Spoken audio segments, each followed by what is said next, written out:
Hey guys, this is Alan, aka Game Mark, and I'm bringing you a new episode of Devil May Play. Hey guys, Trip here, and today we are going to be talking about, well, you tell us, Lark, what are we going to be talking about today? Player choice and player impact, which to There me we go. are the two pretty much some of the most important things in an RPG. Kind of continuing on from our last episode and the episode before that.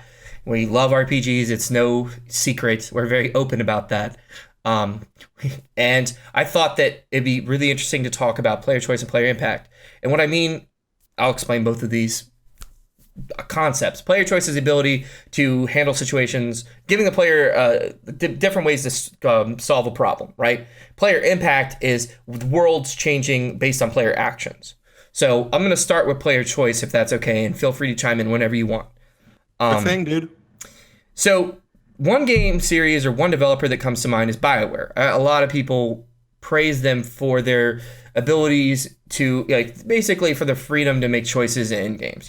Something like Mass Effect, the Mass Effect series, for example, especially two. I remember there was a lot of situations where you could handle it in mainly two different ways. And as games have kind of evolved, people have been a little critical of that two-part system like Renegade and Paragon. It's something that you see over and over again. Knights of the Old Republic had it, Jedi and Sith. Like it's kind of this clear delineation of like good and evil. Even Fallout 3 had it. But that's still, giving players the ability to choose whether they want to be a good guy or a bad guy.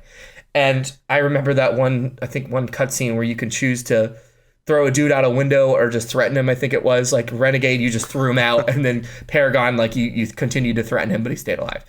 But I think that I don't see necessarily a inherent problem with having good and evil choices, because a game that did this really well, in my opinion, and really really followed through with it was Infamous 2. Because a lot of people criticized the fact that it was really clear, like whether it was good and evil, and they said, oh, it didn't really even matter at the end. You made a final choice on whether you wanted to be a good guy or bad guy, and other choices leading up to that made a difference. And while that is true, where they went a step further, in my opinion, was the ending of the game. And I don't want to spoil it for you if you haven't played it, but I'm sorry, I'm gonna have to. When you beat the game, you have a choice to basically be a good guy and kill yourself, like sacrifice yourself in order to just stop the world from ending or something. I can't remember exact circumstances. Or you have the chance to become a god and just start laying waste to the city. And in fact, what happens is, I think maybe I got those mixed up, but basically one ending, your character dies. The other ending, you kind of become the bad guy, the villain, and it just ends like that.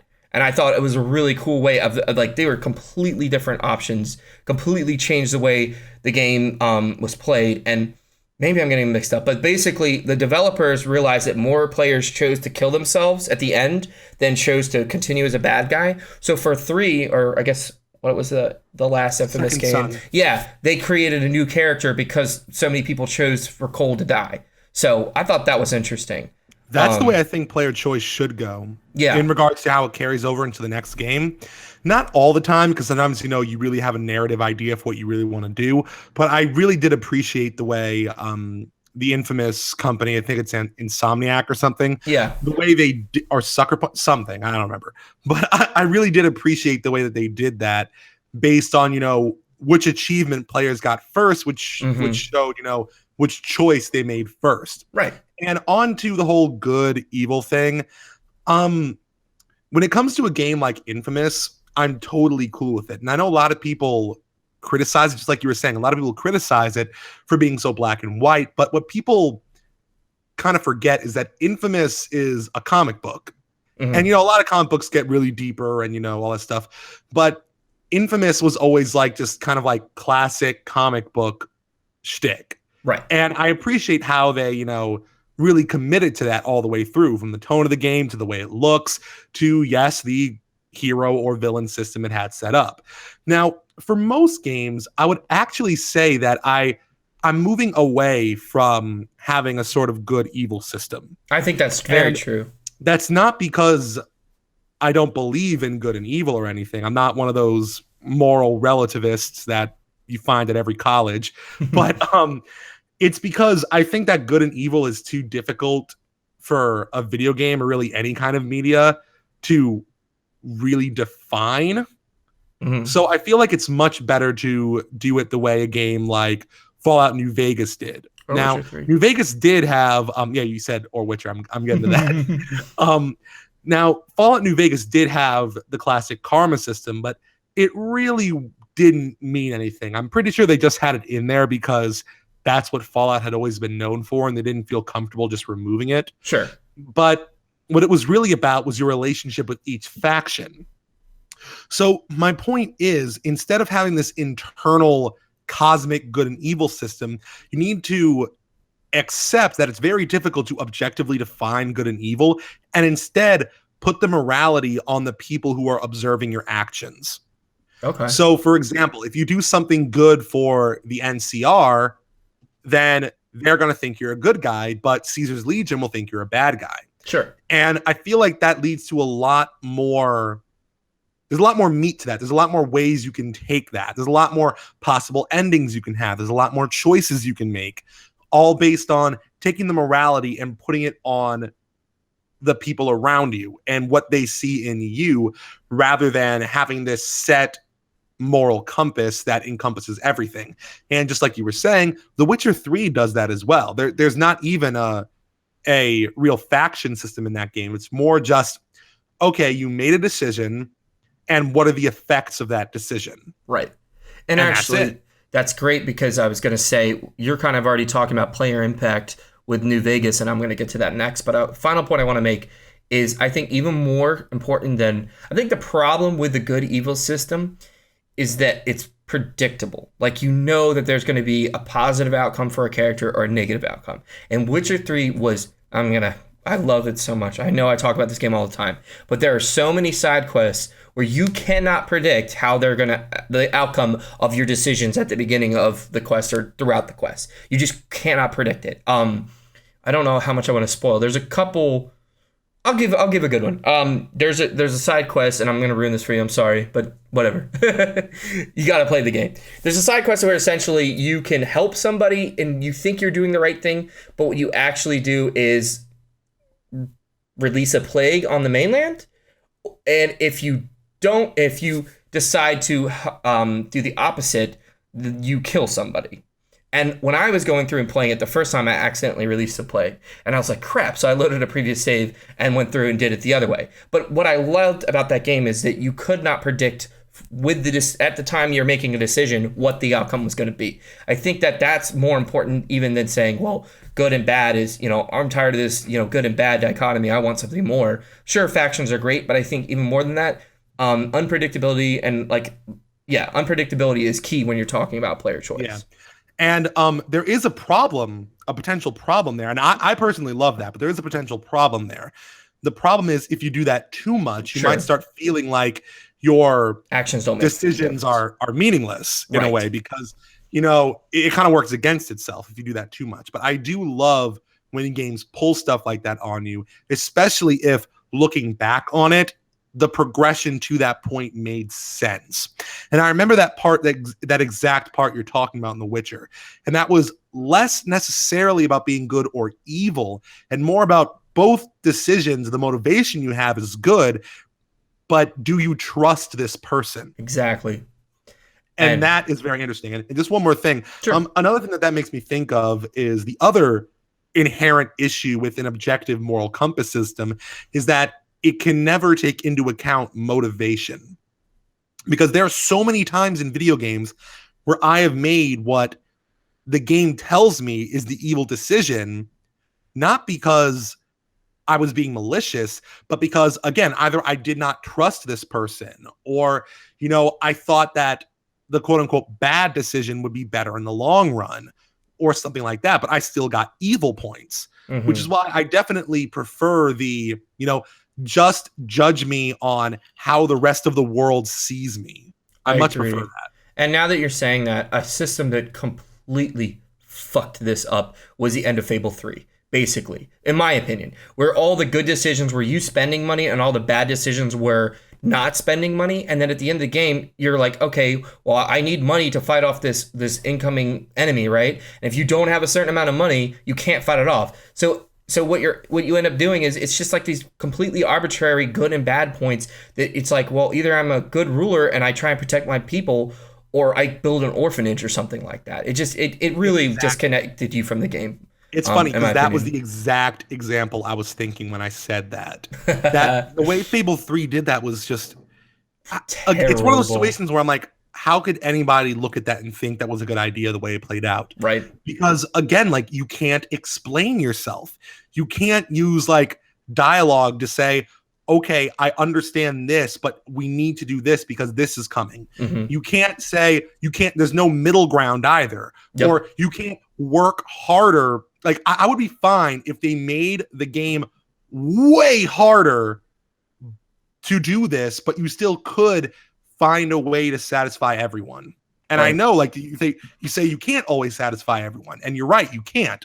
But sometimes you can, and sometimes it'll be the hardest thing you'll ever have to do in your life. And I wish more games would do that. Would have like a secret third option, or something that you really need to dig deep in or do a lot of work to figure out. But I feel like there always should be an optimal solution instead of these black and white pick your poison decisions that just end up either screwing your reputation Hmm. or screwing the entire world. Well, and now I was gonna finish this point, but I just thought of something again from The Witcher 3 that I think another thing that matters with player choice is investment. And this is gonna sound stupid, but just follow me, right? My wife will make fun of me for this, but there was a Witcher 3 side quest for one of the DLCs. I think it was Blood and Wine. We are helping a knight win the affection of this woman. And it's a very complicated quest because you learn that she's fallen under some curse and you have to do a certain set amount of things. And if you don't, basically going back to your character motivation thing, right? I thought I was doing the right thing by not telling this knight her secret because she specifically said, don't tell him. So I didn't. And it ended terribly. And I was so mad because I was like, I liked this. I wanted them to.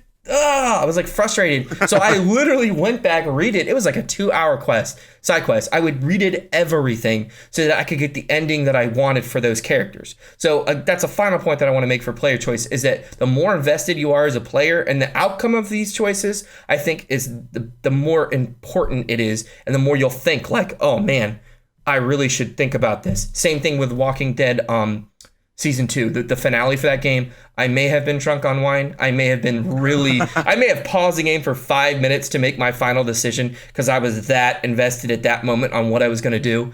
Those types of situations, I mean, those are just pure gaming moments. They're just like what I live for when I play a video game. Man, I still haven't made it past the end of season 1 because it got to that point where the thing happens that I'm not going to say, but I think you know what it is. I think so. The thing, the very important thing that really affects Oh, you, the player, specifically. sure. I couldn't. It was too emotional for me. I still, even after all these years, I cannot build up the courage to go back. That's funny. I will eventually, but it does go back to your point. Like, I mean, yes, what we're describing is kind of, either pussing out or cheating or whatnot, but that's on us. That's not on the game developer. If anything, the game developer should be praised for creating a situation where we're so invested that we consider doing that we consider going back, that we consider putting the game down. That I think is a triumph. And, just like there are people like us who, are kind of pussies about this sort of thing. There's other people out there who, see that decision and they decide, you know what, I'm going to live with this. Mm-hmm. Yeah, that's cool too. Oh man, this is great because we can move into player impact, the impact that you have on the world. The Walking Dead series, like the 2 seasons that came out from Telltale Games, that is a perfect example of player impact. You make decisions that have further consequences, or that have consequences further on in the game, and the game will change based on your decisions. I also played The Wolf Among Us, but I remember just feeling I felt like I was in that situation. I remember that one scene where there's somebody fighting off a horde of zombies, and you're like with a few other people, and they're like, "Do we save this person?" And I'm like, fuck no, I'm not about to alert that horde of zombies. That person is screwed. I'm not, I had a very survivalist mentality of how I made decisions. I did not make emotional choices. I was like, does this help the group survive? No. That one guy, oh my God, who's the kid that was feeding that group? Holy crap, I wanted to kill him so bad, and I think I did. I did kill that son of a bitch. I remember what's his name? It's like he was like a teenager, and he just kept fucking up over and over. I was so mad at him. He got somebody that I really liked killed, and I was just like, the second they give you the choice to kill this kid, I was like, goodbye, motherfucker. And just watched him die, and it was cathartic because I was like, I hated you. Like, you were a detriment to the group, and I know it's stupid to get like that worked up. But man, that's what a good game does. So player impact, exactly. Like your choices in that game absolutely mattered and would completely change the to a certain degree the way that the game played out. And I'm trying to think of some other games that do this. I mean, I brought up Fable 2, and I liked Fable 2 for the sense that you could make decisions a few times that really would change the way the game, like the environment around you. Change the environment around you. I also liked that little title system they had where people would start recognizing you. And it happens in Witcher 3 a lot too, I think, where if you do certain events, you become more notable, like your notoriety increases and people treat you differently. Like in the beginning of the game, you're just kind of a nobody. And by the end of the game, you're a hero and people are like cheering you in the streets and stuff like that. I liked that system to a certain degree. It got a little bit overly complex, I think, with some of the gestures that just, I didn't really care too much about that. But the idea of further on you progress in the game, the more, attention you receive, essentially. You're more noticeable to NPCs. But that was one thing I think that game did well in regards to its impact on the world. Yes. The way that the actual people in the world responded to you. Right. That was always entertaining for me. But, I mean, I was also going to say New Vegas is another great example of player impact where, the ending of that game is completely different depending on which faction you go with. And I remember playing that game the first time, and I don't know what it was, but I was either trying to rush to beat the game or I kind of made a decision and I wanted to see if it was the right one. And I ended up beating the game like really quickly. I basically sided with Mr. House. But, then I went through... Finally, somebody else. You did the first time? Mr. House is the best decision, I think, in that game, and people don't give him enough credit. Oh, well, there you go. I love Mr. House. He was my favorite character in that game. I would kill for that dude. He was an asshole, but he was my favorite asshole. Mr. House all day, every day. Close second is NCR, but Mr. House all day, every day. I still want to go back through do Kaisar stuff just to kind of get that. That is so much fun. It's so like the worst possible decision you can make, especially someone like me who hates technological regressivism and stuff, and the blatant sexism in that place. But it is so much fun. Caesar's whole arc. It's great. I think, and the thing I would say about player impact. To me, that's what makes an RPG replayable. If you can play through a game and essentially experience everything that game has to offer in one playthrough, and you don't feel compelled to go back through and see how different decisions impact the game, you're going to do a one-and-done run, and you're not going to go back through. I'm already itching to go back through The Witcher 3 and make different choices and see how it affects my playthrough. I need to go back through and play through all of Dragon Age Origins. I would go back through and play through Inquisition, and not just that carries on beyond just impact also to like character builds and stuff like that. But I think player impact, the more impact you have on the game, the more likely I am to play it again and see how my decisions change the game. Essentially, replayability is what it affects. Yeah. So that's kind of my thoughts on the subject of player impact and player choice. Did you have any other things you wanted to add before we end this podcast? Honestly, you summed it up perfectly, and I think it perfectly ties back in what we were talking about in the last episode about our ideal sandbox experience. And I feel like if you watch the last episode and you tie in all those things that we said makes a perfect sandbox experience, and also include all the things that you were talking about in this episode, I think, once again, you'd have a game I would never want to put down. You'd have the perfect RPG. Perfect RPG. That's going to be the title of this episode. All right. Well, thank you all for listening. All right, guys. See you next time.